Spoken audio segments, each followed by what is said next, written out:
I'm the community organizer at the Alaska Center, and today we've teamed up with Cook and Lightkeeper to host this webinar for cooperative members to get involved in their utility.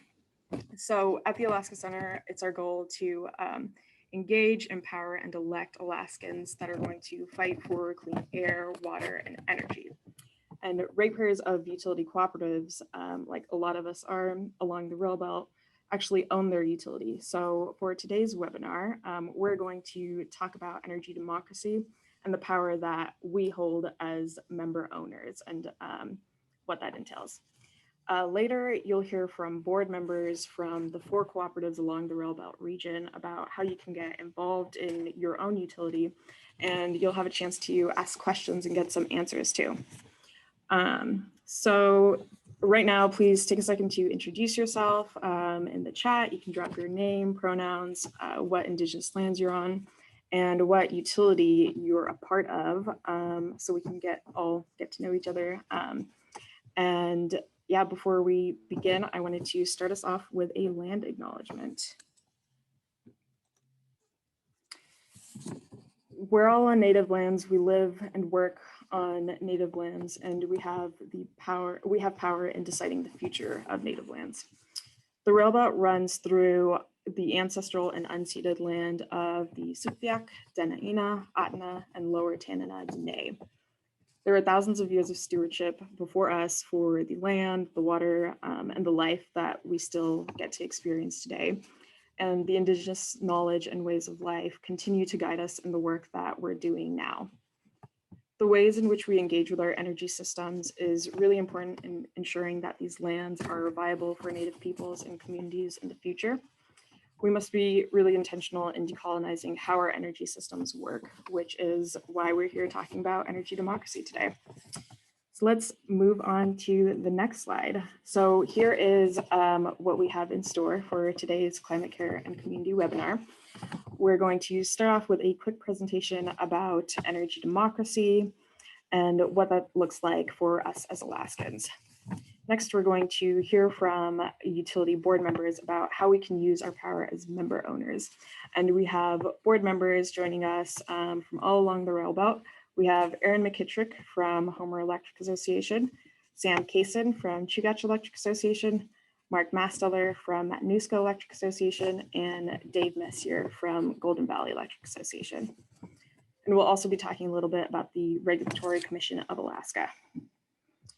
After that, after learning about how we can all be involved, our speakers are going to participate in a panel discussion led by Satchel Pandolfino from Cook and Lightkeeper, and you'll all have a chance to ask questions. So right now, if you have any questions that come up during the presentations for the panelists, feel free to drop it in the chat or use the Q&A function, and we'll collect questions and talk about them in the panel discussion.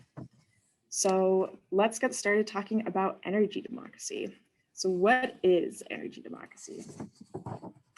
Energy democracy is a movement that's rooted in social, economic, and environmental justice that works to put more power over our everyday energy systems into the hands of the communities that it serves, rather than in extractive private industries that we tend to see it in sometimes. We know that we need to move away from fossil fuels and invest in renewables because it's vital for our future, but investing in renewable energy alone does not guarantee equity and justice. However, energy democracy focuses on equity and justice, and it's necessary for us to transition from an extractive economy towards the just, sustainable future that we need. So what does energy democracy call for us to do? First off, we need to stop investing in fossil fuels.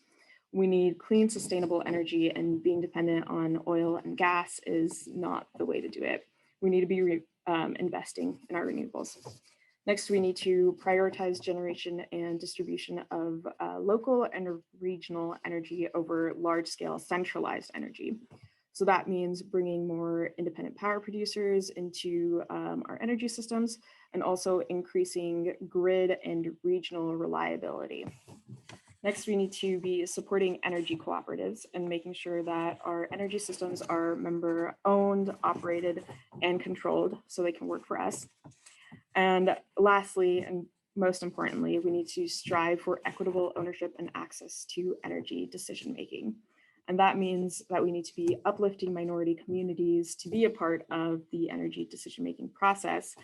And we need to be making our clean energy and renewable energy options affordable and accessible for all. So in Alaska, we already have one big part of energy democracy down, and that's the cooperatives. So 90% of Alaskans get their electricity from a member-owned cooperative or a public utility, which is a great number. Today, we'll be talking about the Railbelt region, which is shown on the map. It runs all the way from Fairbanks down to Homer. There's 4 electric utilities, cooperatives in the Railbelt region, and they are Golden Valley, Matanuska, Chugach, and Homer Electric Association. 60% of Alaskans get their electricity from these utilities, so that's the majority of Alaskans. These utilities are all, these utilities and all of the other public utilities in Alaska are regulated by the Regulatory Commission of Alaska, or the RCA, which I'll be talking a little bit more about later.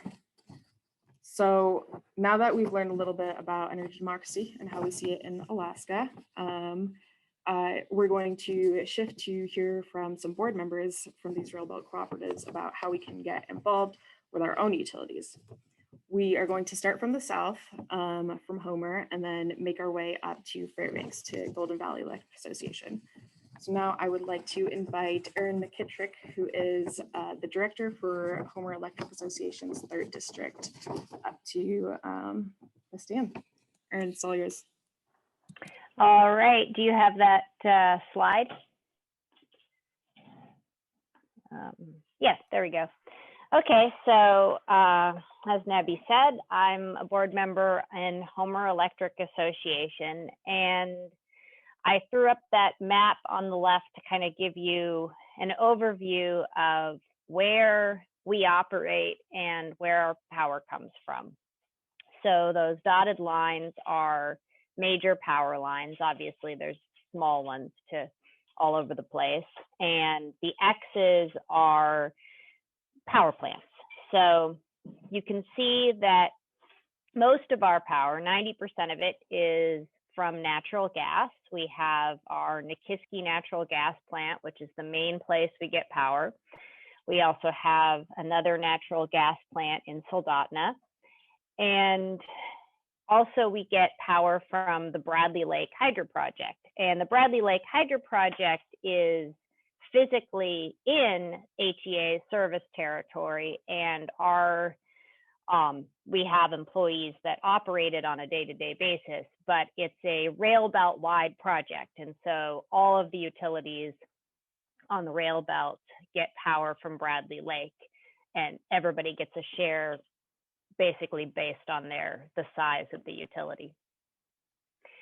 And just quick getting involved is you can get involved by going to board meetings, and we basically hardly ever get anyone that's a member at our board meetings. They're the 2nd Tuesday of every month, and there will be call-in information that's a little bit, the link is different every time, so you can see that web link. And we also have a couple of committees, renewable energy and future strategies, that sometimes meet before the regular board meetings. And all of those are public, and we really encourage people to show up because we hardly ever get that. And there's time at the beginning of every meeting for members to make comments. And I wanted to talk a little bit about our strategic plan, because one of the main things the board does is to make strategic plans. We do things like, we do budgeting, we vote on major projects, and we make strategic plans. And so every 3 years, the board of directors goes on a couple-day retreat and comes up with a strategic plan for the next 3 years. And so I've got the initiatives there in bullet points, but to kind of simplify what those mean, what we came up with this past October, the top goal is to diversify generation and reduce carbon emissions, which basically will involve getting renewable energy. We also recently set ourselves a target of 50% renewable energy by 2025. And so that's a big job to try and do that. And that's one of our top plans. The second, we need to work with not just the Railbelt utilities, but also other partners and the RCA on the new Railbelt ERO organization. We'd like to increase beneficial electrification on our system and improve communication with our members. And finally, I've told you about the board meetings, but we also have our annual meeting tonight, 6 p.m. And there should be a link there in the chat. And probably as important of any of this is to actually, vote in the elections. This last one just ended, but elections are every spring and they're always important. So thank you all.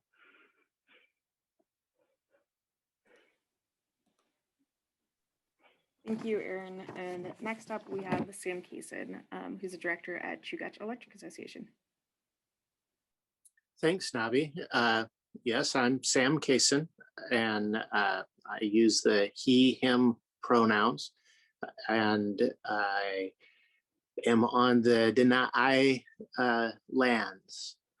So Chugach is, of course, mainly serves Anchorage. Anchorage is right in the middle of the rail belt. And Chugach is big for a cooperative, even by lower 48 standards. We were the largest electric company in Alaska before purchasing ML&P from the municipality. And now we serve over 113,000 metered locations. Our service territory stretches from Eagle River to the Kenai Peninsula, communities of Moose Pass, Hope, and Cooper Landing, and as far west as Tyonek. Chugach has almost exactly 1 gigawatt of capacity, 1,000.5 megawatts of generation at Chugach-owned facilities, and that includes Chugach's share of Eklutna. Chugach also, like Homer, takes power from the Bradley Lake Hydroelectric Project and from the Fire Island Wind Project. We own a majority interest of the Beluga Unit gas field, which produces fuel for some of our gas-fired turbines. Now, in the lower 48, the electrical industry is segregated into 3 sectors: generation, transmission, and distribution. And here in Alaska, we typically have integrated systems where one company owns and operates the whole thing. And Chugach is even more complicated because, as I mentioned, we also have a gas field to produce for our turbines. As Erin mentioned, Chugach is participating with the other Railbelt utilities and interested groups, including independent power producers and environmental groups like Renewable Energy Alaska Project. We're forming a Railbelt Reliability Council, the RRC, pursuant to last session's Senate Bill 123. And really the first job of that entity is going to be to develop an integrated resource plan to guide future development of generation resources for the Railbelt system. So there'll be a question and answer period a little bit later on. Appreciate everyone really being interested in just as Aaron said, these elections take place every year, and Chugach's election is going on right now. They're going to put a link in the chat to where you can sign on, find the candidate statements, find the information about the annual meeting and how to vote. So I encourage you to go online if you haven't already voted in the Chugach election, and you still have time. It runs through May 18th. So board meetings, we get a smattering of folks coming to them. And we don't only have the regular board meetings open every month, but there are at least 2 committee meetings open to members every month as well. And there's a call-in information on the screen to show where you can call in to get information on how to participate remotely. And the good news is that it looks like we're going to be even going live and in person very soon. Thank you very much. Awesome. Thank you, Sam. So next, we're going to move up to Masteller Electric Association, and that's going to be Mark Masteller.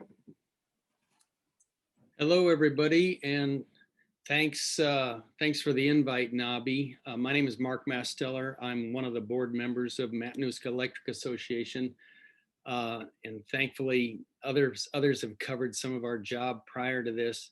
I live and work on Dena'ina and Ahtna lands, and I think an important thing to know today is similar to what Aaron brought up. In our particular service area, we get about, in 2021, we project about 90 or 84% of our electricity will come from natural gas as a source. The rest, the vast majority of the rest, so about 15.5% comes from hydro, primarily from Bradley Lake and Eklutna Lake, plus a couple smaller hydro facilities. And just 0.4% from solar and wind. So we have the largest solar farm in the state of Alaska right now, and some plans for some new ones. And then we also purchase wind every now and then when we can. We also sell power north to Golden Valley and other places if it's economical for us to do that. And we buy power if it's economical for us to do that as well. So a lot of us get, cheap power from Bradley Lake, like Aaron mentioned earlier. We have about 54,000 members in our service area. And I think we were the first co-op in the state of Alaska, actually. So as far as member involvement, as Aaron mentioned, every single board meeting has a place for people to come make comments to our board. And I welcome that. We welcome that. And as Aaron mentioned, very few people ever show up. So it's nice that's one good way to be involved the second Monday of every month, as it says on the screen. We just finished our board election, but we have them every spring as well. It usually starts in mid-March, and you can vote electronically or you can vote by mail. And in the, I guess my slide just disappeared, but we have 4 district seats and 3 at-large seats. So we elect members from both districts and at-large. And they're 4-year terms. The seats are limited to 3 terms, so 12 years. We have 2 committees that that members can be on, the bylaws and election committees, and those have seats open right now. And we are in the process of developing, thanks to member input, we are in the process of developing an innovation committee. Last thing I just want to say is I encourage anybody to run for the board, because you don't need special qualifications or anything. You just need to want to represent the members, think about the financial health of the organization. And as Aaron pointed out, our job is the vision of where the board wants to go. So don't be shy about running for the board. Thank you very much. Thank you, Mark. Sweet. So next up, we're going to move to the interior. We have Dave Messier from GVEA that's joining us. Good deal. Thanks so much, Nabby. Hopefully everybody can hear me okay. So my name is Dave Messier. I go by he, him, and I am sitting inside of a building owned by the Athabascan natives because I work for Tanana Chiefs Conference and I'm sitting on their land. So I'm all in, you might say. I represent District 1 for Golden Valley Electric Association. It's an area kind of outside of Fairbanks for the most part, the Gold String Valley and a larger swath. But overall, Golden Valley represents members stretching from Fairbanks in the interior down to Cantwell on the Parks Highway and then over to Delta Junction. We have a fairly large and dispersed grid, about 35,000 members or so. And one of the, I don't know exactly where CEA sits. They probably sell more kilowatt hours per year than we do, but historically we've had the largest load or almost the largest load because some of our industrial users up here, there's some large mines that we serve. So Golden Valley is a member-owned cooperative. This is our 75th year in existence, and we were formed just like the other Railbelt co-ops to benefit our members and to provide low-cost, reliable electricity to a part of the state that was underserved and that needed some structure to provide something that everybody sees as a utility. And nowadays, we're all fortunate enough to take for granted. So really quickly, I wanted to touch on the note and just note the difference between kind of investor-owned utilities and cooperatives. And I work for my full-time job as the energy guy at TCC. So I work with a number of small rural utilities on their energy challenges. And I have the good fortune or experience, I'll say, of kind of getting different sides of the coin. And so there's not many investor-owned utilities in the state. I've worked with one of them down in the Northway area. And I can just tell for folks that are on the Railbelt that there are significant benefits, I'd say, to being part of a cooperative. We've tried to originate renewable energy projects and even a transmission it was a transmission project with one of them. And the answer kind of came back, well, we're not sure quite how that would benefit our shareholders. And co-ops in general have a different perspective on things. I certainly, and I know other board members at Golden Valley, and I know other board members on the phone welcome input from co-op members because folks are member owners of the cooperative, and that's a really important feature of the co-ops in the state. But just a quick note that it's not like that all around. So Golden Valley has a member advisory committee for folks that are looking to get involved. I served on the member advisory committee for 3 or 4 years before running for the board. And I can just say it's a great opportunity for folks to get interested and learn about what their co-op, what their utility does, and what it is. Golden Valley operates a number of generating plants, and then we're also the distribution utility, obviously, up here. We are known as a GT&D, just like the other co-ops along the Railbelt, generation, transmission, and distribution. So we kind of do it all.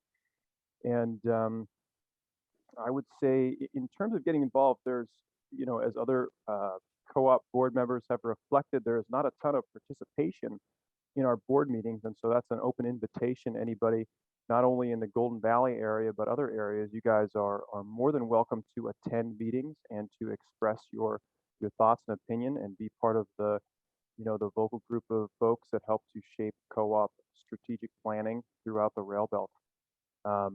Golden Valley actually has the highest percentage of renewable energy on the Railbelt. We've got our 24.6 megawatt Eva Creek wind farm. And then we also get about 20 megawatts or up to 20 megawatts of Bradley Lake Hydro. We just issued a renewable energy RFI to gain information on how we can look at potentially increasing the percentage of renewable. And right now we're looking at on-bill financing as an option to support our member owners. So those are just some of the things that Golden Valley is involved in we're doing. I'll drop a link. We have an annual meeting tonight as well, and look forward to any questions. And thank you guys for organizing this. Thank you. Thank you, Dave, Mark, Sam, and Aaron for sharing how we can all get involved in our utilities. And now that we've heard from you all, one last thing that I wanted to talk about for how cooperative members could get involved is through the Regulatory Commission of Alaska, which I mentioned just a little bit earlier. So the RCA right now is working on establishing an ERO, or an Electric Reliability Organization. Some of the speakers brought this up in their presentations too. This ERO would require more regional planning and collaboration between the Railbelt utilities and the grid. So for us as member owners, that could mean lower utility costs, increased energy efficiency, more renewables on the grid, and also more public involvement. So there are 3 different proposed actions that are moving through the RCA right now that would go on to regulate the development of this ERO. And those 3 actions or matters, as they're called, are listed here. It's R-20-001, R-20-02, and R-20-03. So as Railbelt cooperative members, we all have the chance to provide public comment on these actions, and those public comments are going to be due on June 1st. So if you want to learn more and engage with the RCA, you can visit their website and search these matter numbers, 1 of 3, they all come up. And you'll be able to view all the relevant documents, any timeline associated with it, and you can submit comments under the public notices and comments tab that's on the page. So now that we've talked about a lot of different ways to get involved, we're going to move on to the panel discussion part of the webinar. So if you have questions, please use the Q&A function, drop them in there, or you can drop them in the chat. We'll be collecting them. And right now I'm going to hand it over to Satchel, who's going to be leading this panel discussion. Thank you. Great, thanks, Nabi. My name's Satchel Pandolfino. I am the Lower Inlet Community Organizer for Cook Inlet Keeper, and I live on Denina lands down in the HEA utility region. And so we're going to start this panel discussion with a couple questions that we have on queue for each board member, and then open it up for the audience to guide the rest of the discussion. So definitely drop your questions in the chat and we'll get to them in 10 minutes or so. So I am going to direct the first question to Dave with Golden Valley. What topics do you want to hear more about from your members?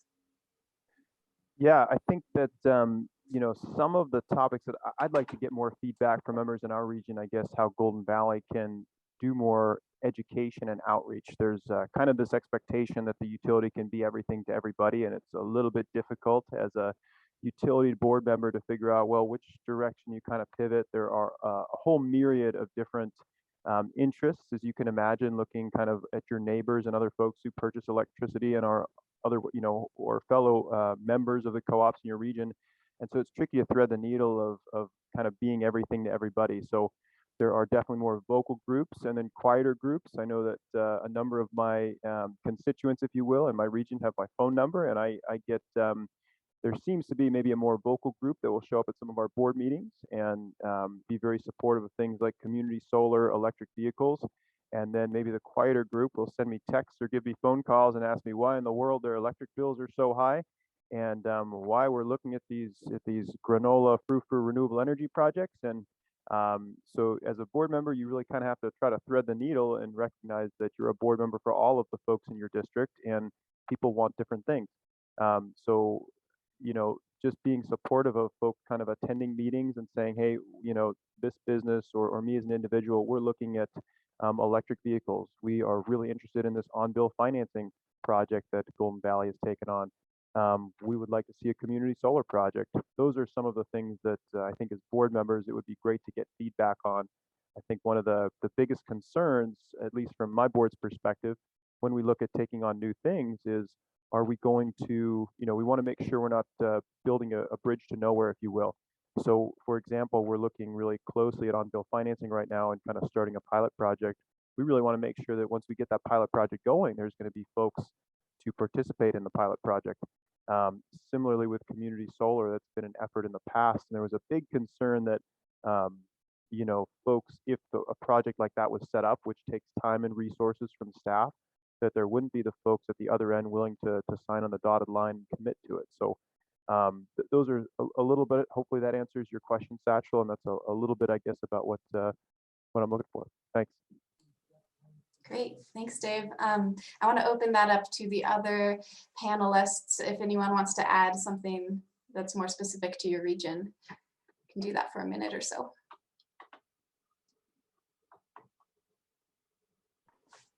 I guess not so much specific to the region, but one thing that I'd like to hear from people is it's hard to get a sense of what members want on a broader scale than their own house, because probably 99% of the feedback we do get from members, and whether that's to board members personally or calling into a meeting, has to do with people's individual electric service, their bill, their line extension. And we love to hear those things. That's great. That's what we're here for. But, you know, our job is also to set the broader direction of the co-op, and we hear very little about what people want on that front.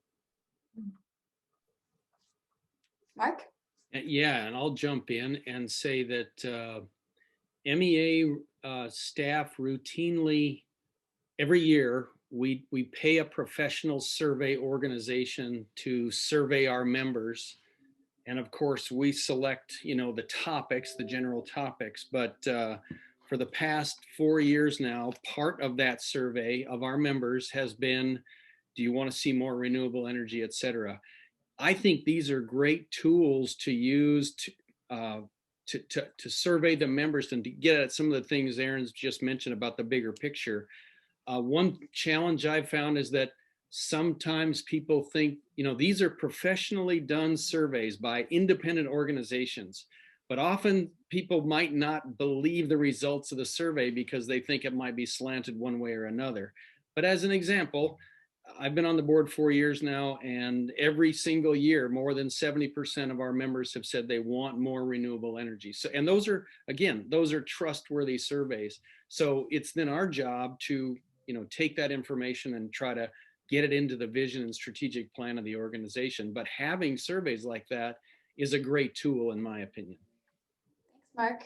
Yeah, that's, I'm not sure if HEA does that or not, but it does seem like a great way to hear from some of those more quiet folks that Dave was mentioning. And yeah, having that conversation go both ways, meeting members where they're at too. Sam, do you want to add something? Listening to it occurred to me that quite clearly what we need to hear more from the membership at Chugach Electric is in the election process itself. We're in the middle of an election. We are going to have a budget at Chugach that it's in the same ballpark as the municipality of Anchorage budget. We are a big organization and lots of resources, and yet less than 10% of the people who own that are going to vote for the board members who are required, by their fiduciary duty to try and figure out how to do what the membership surveys tell us to do.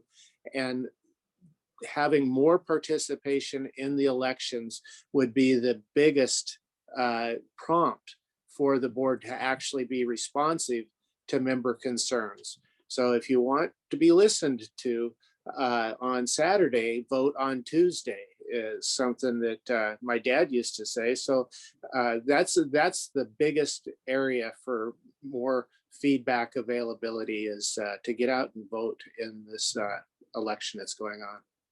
Thanks. Great, thank you. So this question is coming back to you, Sam. What are some examples of member-led projects that you've seen in the past? Well, I grew up in Homer, and HEA was started when Sam Pratt, the same guy the museum is named after, constructed a Pelton wheel and hung it out by Fritz Creek, constructed a wooden flume, and applied to the federal government to create an electrical cooperative and to bring electrification to Alaska. So HEA was built by member involvement. And then my parents came to Homer in the late 50s, and there were already bumper stickers for sale by Homer Thompson that said, "Build Bradley now."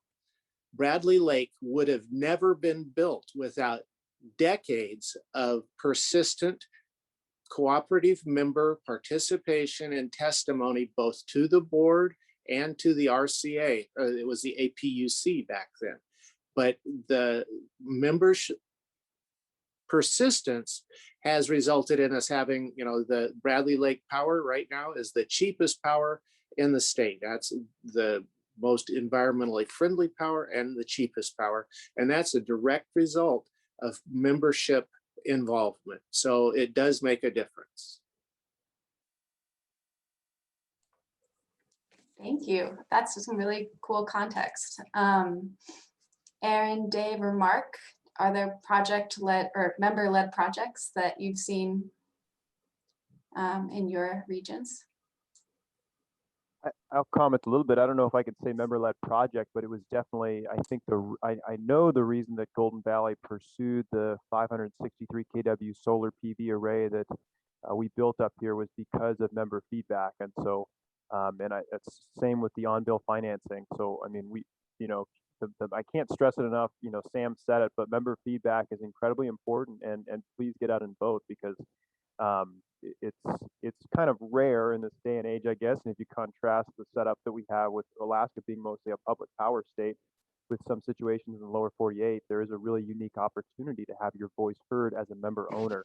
And it is unfortunate that the turnout for elections is oftentimes so low. So, definitely get out and vote, attend board meetings, in our case, in the Golden Valley case, become a member of the Golden Valley Member Advisory Committee. There are opportunities, and it's your cooperative. I guess I'll jump in and say it's not a project. It's, kind of between the members and HEAs that, there've been several, there's been big pushes by members to get solar net metering systems on their own properties, including solarize initiatives for group buy-ins. And the feedback with that has prompted the HEA board to raise the cap on net metering twice in the past several years. And so that's, I think, an example of a member-led drive that changed policies at HEA. And I'll mention that, so maybe about 10 years ago or so, Matanuska Electric was looking to stop buying power from Chugach Electric in other words, they were providing all of our electricity and we wanted to generate our own. This is before I was on the board. The idea was to build a coal-fired power plant, and we saw a lot of members in our area say, we don't want a coal-fired power plant. And that worked, and we ended up with a natural gas-fired power plant, which is designed to follow the load a lot better than some of the other power plants out there that are existing. More recently, a local group that is mostly concerned with climate change started interacting with our board to promote this innovation committee that is being stood up now. A lot of interest recently from members that are speaking up about electric vehicles and that whole topic. And then I think back to those surveys I mentioned, because we've done these surveys and a strong majority of our members, and of course, this is a randomized sample of members, support more clean energy. We have just recently as a board set a carbon reduction goal. So that goal is there, and it's the job of the board to move towards that, and those maybe change the goal or increase the goal, et cetera. Great. Well, Mark, I have another question for you, and this pivots from the last question, but how has your utility worked to increase member participation, and where can it get better? Yeah, so I think the main one is that in our strategic plan, we actually have one of our goals is to improve meaningful member interaction. And our staff do, I think, a wonderful job, being out there in the community. We're doing a lot better job, like being proactive when there's projects going on, like new substations, new transmission lines or distribution lines. Our staff do a really good job getting out there in front of a project, letting people know what's going on. And this innovation committee is another example of getting more meaningful feedback from our members and welcoming that. And that, by the way, isn't just related to things like climate change. It could be innovation in any of the things that our utility does. And then of course, we are all connected together. So we, as several people, Sam and others have mentioned, the Railbelt Reliability Council, and there are more people, it's still a minority, but there are more people who understand that whole connection from Fairbanks to Homer and how we all fit in together. So I think I might have diverted a little bit from the question, but anyway, I'll stop there.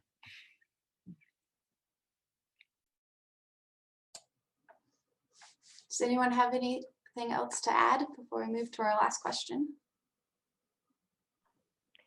I guess the one thing that I think it really wasn't prompted by HEA, it was more prompted by Seldovia, the community where I live, is that the city council decided to reach out and ask for regular updates from HEA at their meetings, which now we have. And I think that it would be great if that could be copied to other communities, both at HEA or anywhere on the Railbelt. Yeah, great. Well, Erin, I have a final question for you before we move on to audience questions. How can renewables and energy efficient upgrades be more accessible and affordable to more communities? And of course, you could take that question different ways. It can be affordable if the utility builds it, but I think kind of the spirit of that is how can people get those things at their household level, because new appliances are expensive, solar panels are expensive, and basically I think the thing you need to do is to have some kind of financing available. So it's not just people who have the upfront cash. And Homer Electric has had a line of credit program for many years that will give people loans up to $10,000 now. We recently raised it. And that includes basically anything that's electric. It includes things like solar panels and heat pumps and appliances and lights. And I think that's a great program, and I'm glad we have it. I'm also excited to see that, like Golden Valley is looking at on-bill financing, and that, there's a bill in the works, hopefully, for a state green bank that might both expand that more broadly and make some things that currently aren't eligible for our program, things like insulation, could also be part of that. Thank you. Dave, Mark, or Sam, do you want to jump in? Well, one of the things that, just to play a song that you've already heard before, one of the main things that the Railbelt Reliability Council is supposed to be tasked with is coming up with uniform standards for the connectivity and requirements for tying those home projects into the grid. And I had a contractor tell me that just having uniform standards from Homer to Fairbanks, he thinks would double his business in a year, just because it would be that much easier to estimate exactly what equipment is required and what settings go where.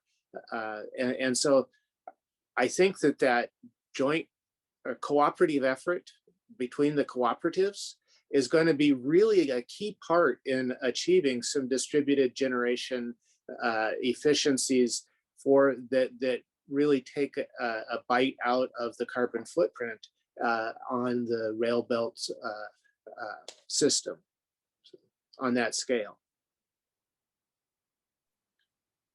I'll jump in here and just mention that, yeah, as Erin pointed out, financing is just a real big deal. And I think there needs to be a lot more focus on efficiency first, because that's typically the most cost-effective thing to do. And it's great to hear Golden Valley's thinking about on-bill financing. I know that at Matanuska, usually when we talk about, or the subject comes up, there is some inherent caution about the utility becoming a bank. And I'd like to learn more maybe at some point about the line of credit in Homer and how that gets paid back. But those financing mechanisms are critical because to get widespread adoption, it can't just be the people who have the cash to lay out to do these kinds of things. And then I guess on top of that is, you know, we've done a really good job, I think, working with independent power producers.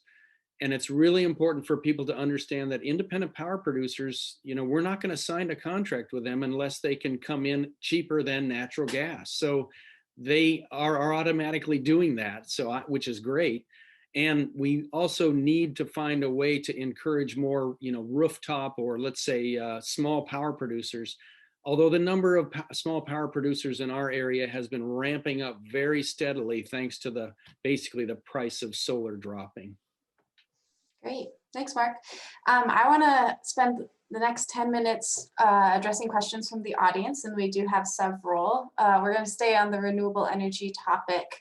Mitchell Roth asked, what goals have each utility adopted for carbon emissions reduction, and what actions have been taken to meet these goals? So try to keep your answers kind of concise because we have several questions to get through. But yeah, you can go first, Dave. Well, yeah, so Golden Valley's got a carbon reduction goal that we're going to aim to reduce carbon output by 26% by the year 2030, and that's over our 2012 emissions levels.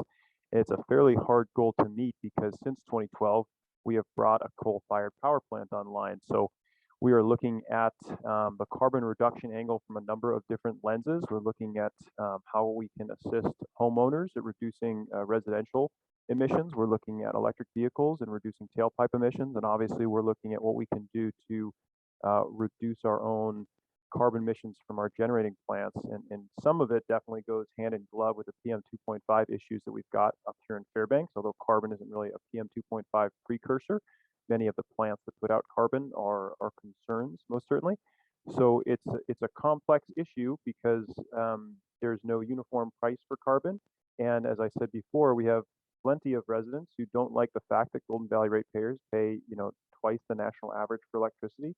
And oftentimes, you know, if one entity puts in a cost for carbon and another entity or another utility does not, then folks are clamoring, well, you know, why is that? And so that's kind of one of the reasons that you'll see pushes by, say, the global shipping industry to have a tax on carbon that's widely recognized to kind of level the playing field in that way. So Golden Valley is looking at a number of different avenues for trying to reduce our carbon emissions. It is challenging, and we're kind of trying to approach it from all angles. And for Matanuska Electric, our goal is 28% reduction over 2012 levels, just like Dave said. So 28% reduction in carbon emissions by 2030. It's important to understand we've already got 21% of those. So we're looking for 9 more percentage points by 2030.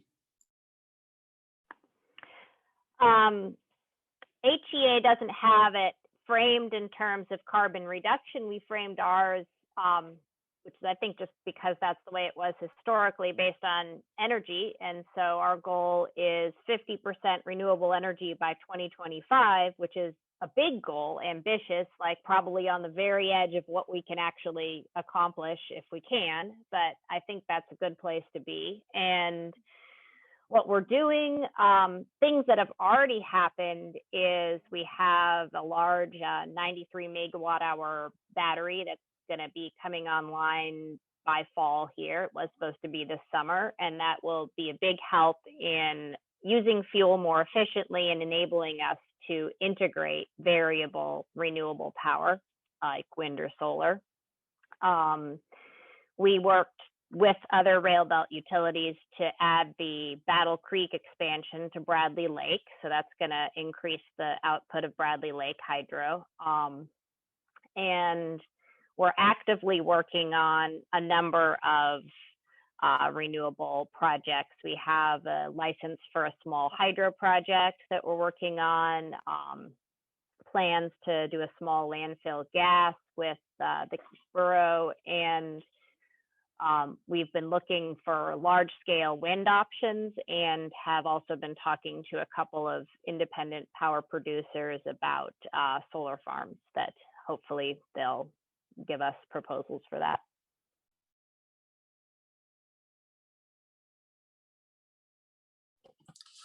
Unfortunately, I don't know off the top of my head what our goal is. I've only been on the board for this past year, and with the Chugach and MLNP integration going on, that is a number that I don't have at my fingertips.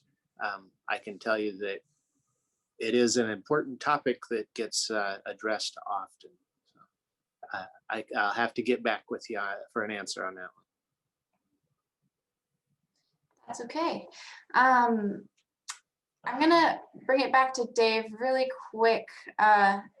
Be a little specific about something you've already talked about, but like what percentage of your members do you think are concerned with the renewable energy initiatives that you consider as a board, and how often are you getting those phone calls, and how do you balance the two kind of opposing viewpoints that you're hearing most?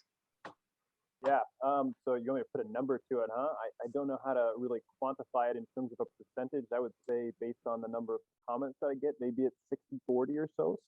60% of the vocal members that make comments are more in support of renewable energy, and 40% of the more vocal members are probably asking me why we're investing in technology that isn't decreasing members' rates. I really see the two as hand in hand. That's one of the reasons that I'm a big proponent of renewable energy, because I do think that, as we've seen from the lower 48, it's not just better for the environment and better for our planet. It is more cost effective than drilling wells in the middle of Cook Inlet or up on the North Slope and transporting fossil fuels. I think there is a more economic way of providing electricity. So I don't know if that answers the question, but holistically across our membership, I would say that, I kind of gave the numbers of the more vocal members.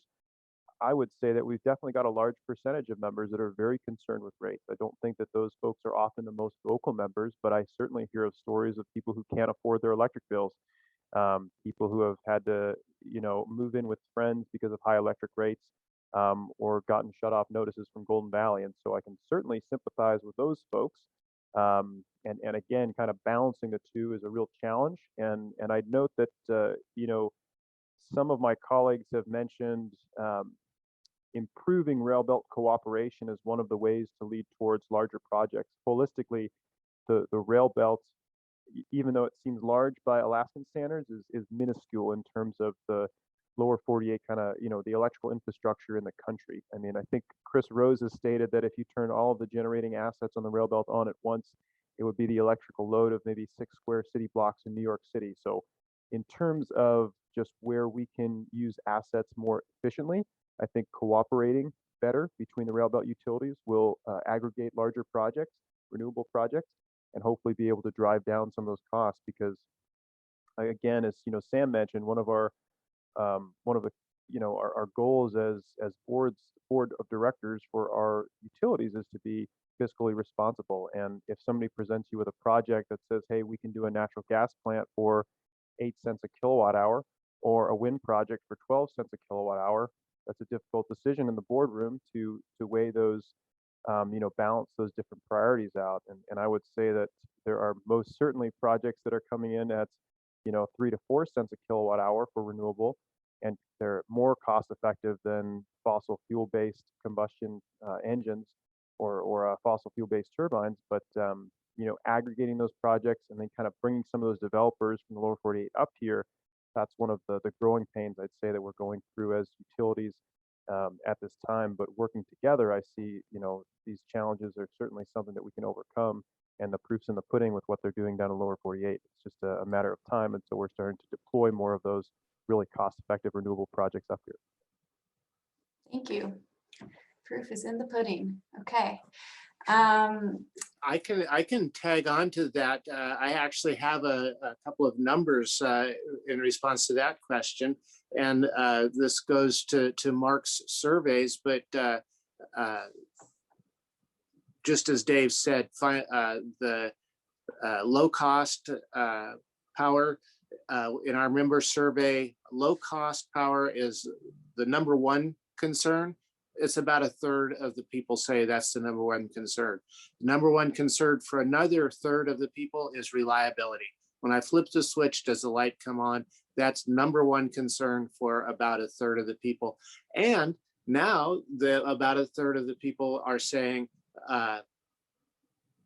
renewable environmental concerns. We got to look for the future as the number one concern. So that's the balance that Dave is talking about in the conversation. The reliability, the cost, and the sustainability all come into every decision that has to be made. Thanks, Sam. Nabi, do we have time to answer some more questions? I think that we should wrap up now. It's 1:55, so we have about 5 minutes left. We got a lot of great questions, and we didn't get to answer them all, but we'll try to follow up individually to get you answers to those questions if you asked one. But also a great way that you could get answers is by reaching out to the board yourself. So we already dropped a bunch of links in the chat, but we're going to drop them in again. But please take action to get involved with your utility. There's 2 annual meetings that are happening tonight for Homer Electric and Golden Valley Electric.